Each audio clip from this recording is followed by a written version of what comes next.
Hello and welcome now as the sun sets on the streets of Brooklyn. It draws a close to our first double header of Formula E racing on the streets of New York. I'm Nikki Shields and I'm about to have a chat with Mark Priestley and do a bit of a race wrap up from today. Obviously today, Mark, was the second race of the double header.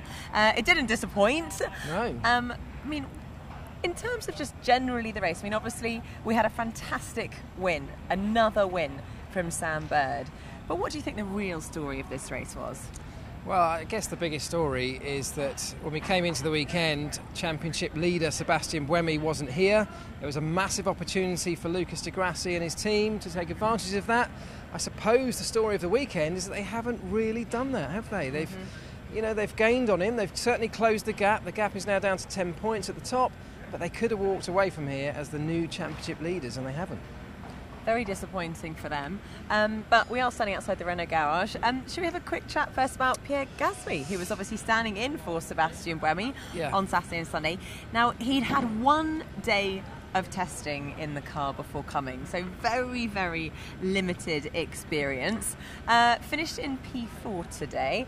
How do you think he got on? And shall we talk about that little mishap, shall we say, towards the end of the race? It was an incident-packed weekend for him. It was. You're right. He did. I think he actually did a great job given his lack of experience. He didn't even do the shakedown on Friday, did he? Because he arrived late.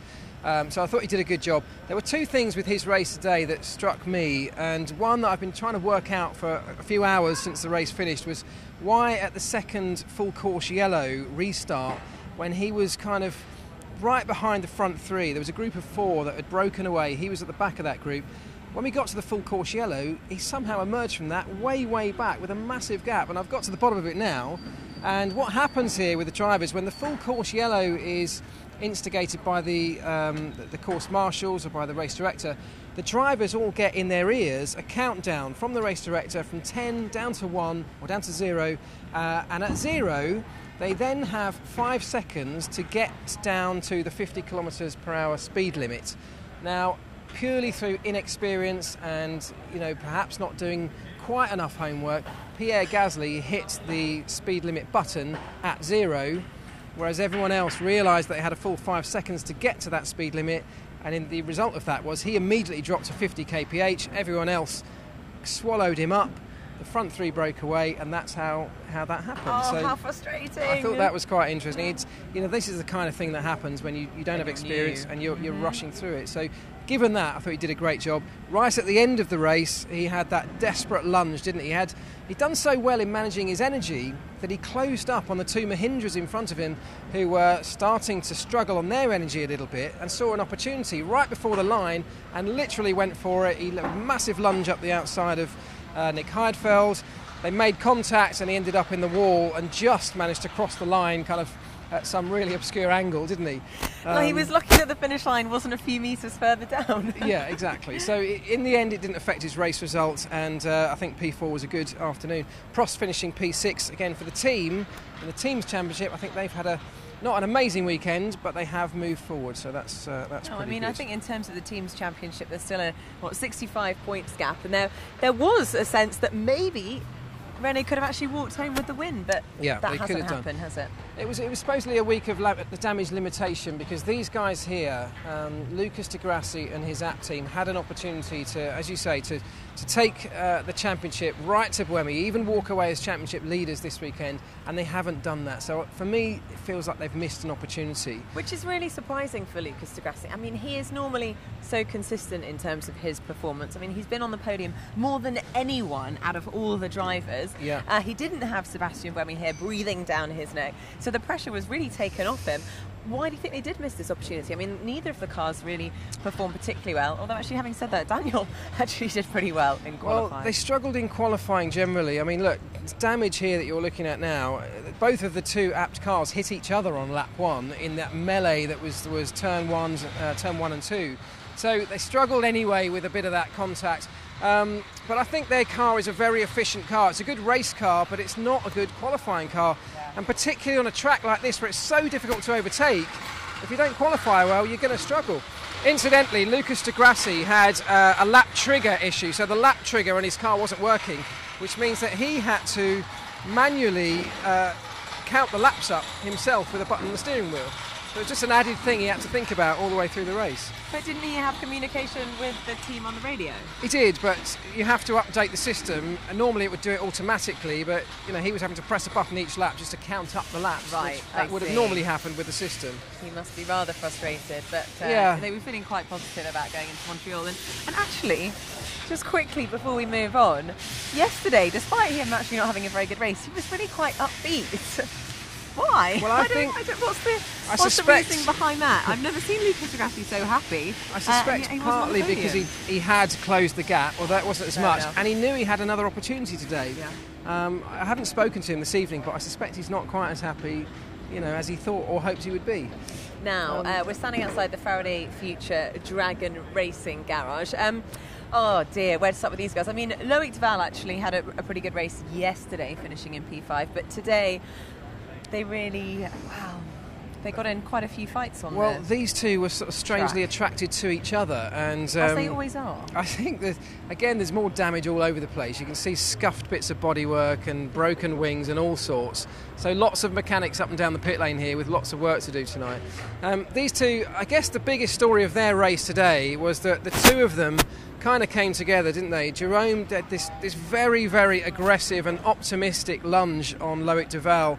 It allowed actually Da Costa to get in between them, and that really was what kind of ruined their race. They were running in 8th and 9th at that time, on for a good haul of points. In the end, they only got 1 point with D'Ambrosio for P10 because Duval, from that incident, was kind of caught out. He ended up having to go very wide at, I think it was turn 1, and ended up losing quite a few places as a result. But then what happened between Loic Duval and Antonio Felix da Costa? Because they had a bit of a battle as well. I think it was between Loic, squeezed Antonio first time round, and then it felt like Antonio tried to get his own back. Yeah, but actually I think it was just one of those messy races for those guys. I mean, the nice thing is the car is running at a much better pace. If you went back 4 or 5 races, they were never in a position to start even thinking about scoring points, and now they regularly are. They just got to get it all right.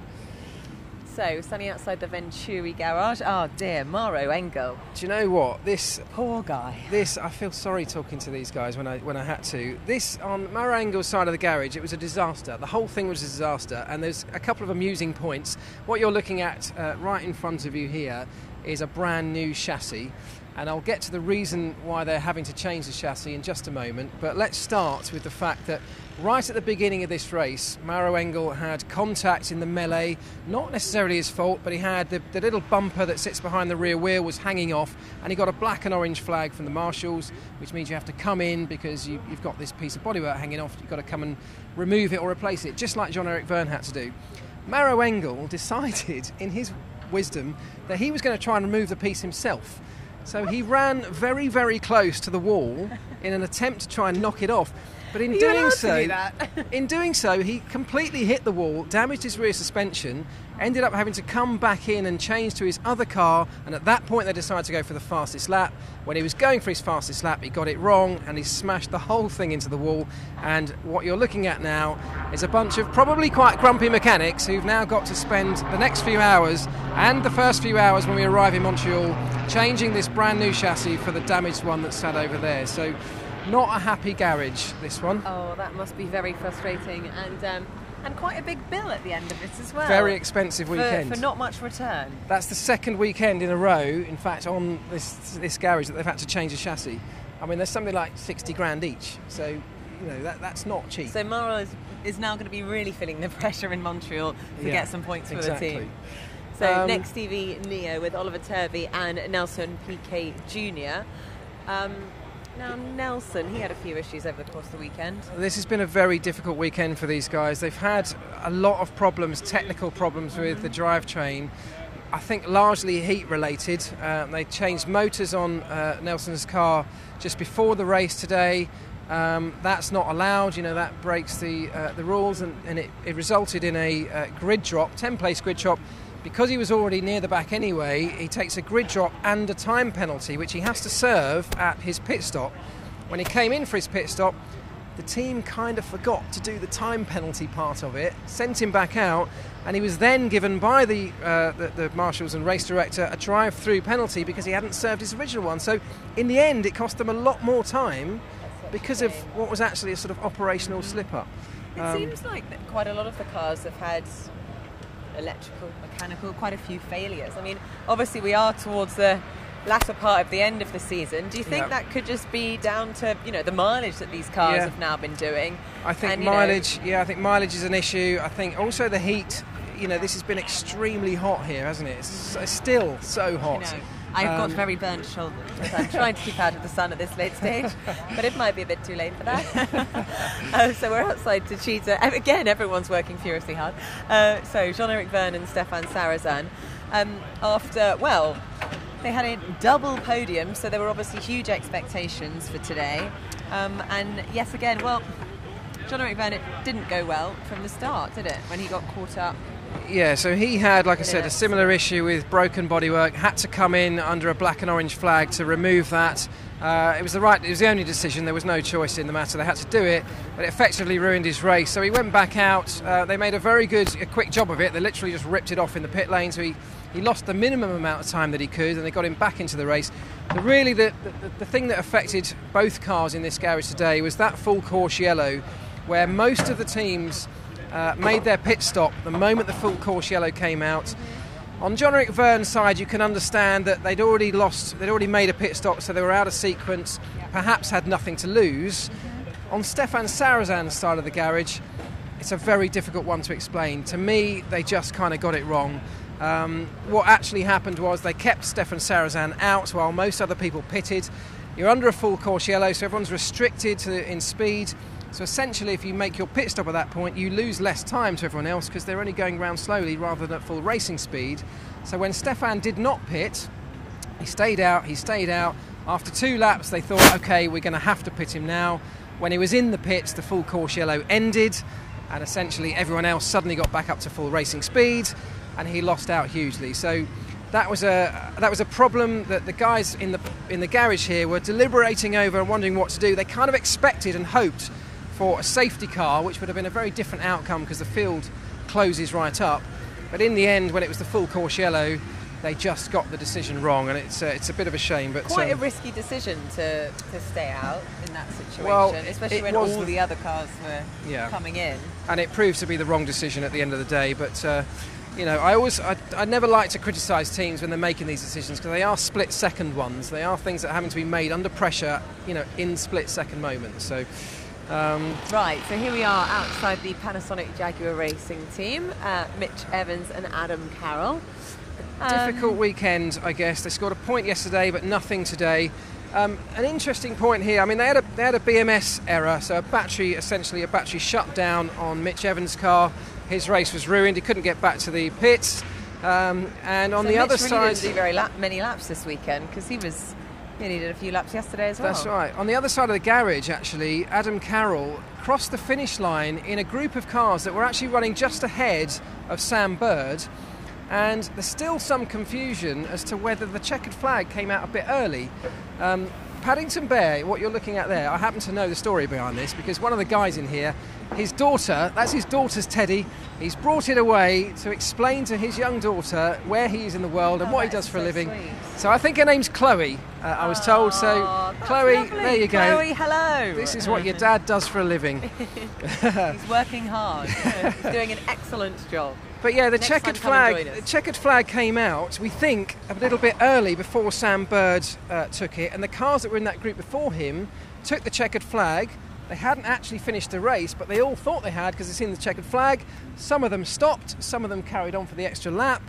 The net result was that Adam Carroll actually made up 2 places. Still didn't score a point, unfortunately, but he made 2 places in all the confusion. So it was a bit of a weird one. No one's really quite got to the bottom of it, but it was a strange occurrence. Now, speaking of strange occurrences, what's going on here? I kind of want to peek. Why have they closed the garage up? I can understand why they would want to shut the world out this evening, because it was a difficult weekend. Can't see anything particularly special going on back there. I think they've had enough, is basically what the problem is. The party is over. The guys described their weekend as full of moments of utter brilliance, spoilt by moments of utter madness. And that's basically referring to the driver errors that they had this weekend. Costa made a clumsy move and then was given a drive-through penalty when he hit Duval, didn't he? He was in P8 at the time, so they could have scored a decent chunk of points. And Frins had that shunt earlier this morning in qualifying, resulted in a gearbox change and a penalty. So that was a difficult day for them, really. Which they continue to be having. Yeah, lots of them, haven't they? The Andretti guys, I mean, Michael Andretti was here, obviously, trying to... I think the end of the season can't come soon enough. Looking forward. Okay, so... a success story. Yes, some good news. For Mahindra Racing, for Felix Rosenqvist and Nick Heidfeld, second and third on the podium. But despite an amazing result, which had it been last race in Berlin they would have been happy with, there was this definite sense of, well, they weren't as happy as you would have expected, and I'm sure that comes down to the fact that they had to swap places during the race. I think there's two things. I think there's one, on one side, I think they could have won the race. I think they've got a car that's capable now of winning races, and I don't think we can genuinely argue with that. I think they generally have made a huge step forward. The switch that you're talking about was a deliberate switch. What happened was Felix Rosenqvist's car, the second car, they made a slight error. They failed to reset his dash properly before he went out, which meant he was getting erroneous energy readings on his dash. So he had he thought he had a lot more energy than he actually did. The guys in the team, he was reading his energy readings back to them, and the team here were looking at the TV screens thinking, hang on, this doesn't tally up, something's wrong. In the end, I don't know if you remember, but on the TV screens the number disappeared, so I think there might be an actual technical problem in the car.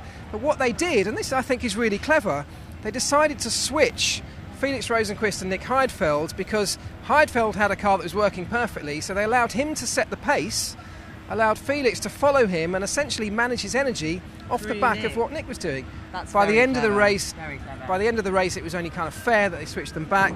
I thought that was a great piece of teamwork. Very from that sportsmanly, team. And that is so true. It's such a character trait of Nick Heidfeld, who I think through their whole team relationship, the way he's really helped Felix has come down to Nick's kind of maturity as a driver and his experience. I think they're both working really well, and the whole team. And speaking of that, this is a success story, isn't it, this weekend? They have had an absolutely stunning Unbelievable. weekend. Who would have thought, if someone had said, well, let's not talk about our race predictions, but if someone had said Sam Bird's going to win both races, I'm not quite sure we would have believed them. Well, you say that, but the performance has taken leaps and bounds over recent races. If you think back to Berlin, particularly in qualifying, they took a huge chunk of time out of most of their rivals. So they have been progressing to this level, and it is great. I was so happy yesterday to be talking about Sam's win. Really happy to be talking about it again.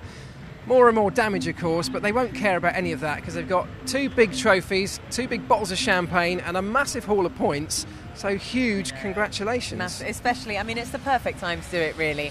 They've been doing so many events and activation in New York. They had Sir Richard Branson here. They changed the lights of the Empire State Building to the brand of the team. It was pretty amazing. Just a very quick line about Alex Lynn before we finish, because I think you've got to say massive respect to him. I thought he did a great job. He was let down, unfortunately, by 2 car failures, way beyond his control. Very unlike Virgin. They don't know quite what happened fully on them all yet. But I think he's got a bright future, and I hope it's in Formula E. Absolutely. I mean, Alex Ty said he was very sort of cool and calm throughout the whole weekend, and that's exactly what he is, despite all the pressure on him. It's been a good weekend. It has. It's been an amazing weekend, and it's 2 weeks to go, and we head into Montreal for the final double header. Is Lucas Grassi going to do it, or is it Sebastian Buemi? My money's on Buemi. The easy option. Well, thank you very much for joining us, guys. Hope you've enjoyed that wrap up, and we'll see you in 2 weeks in Montreal.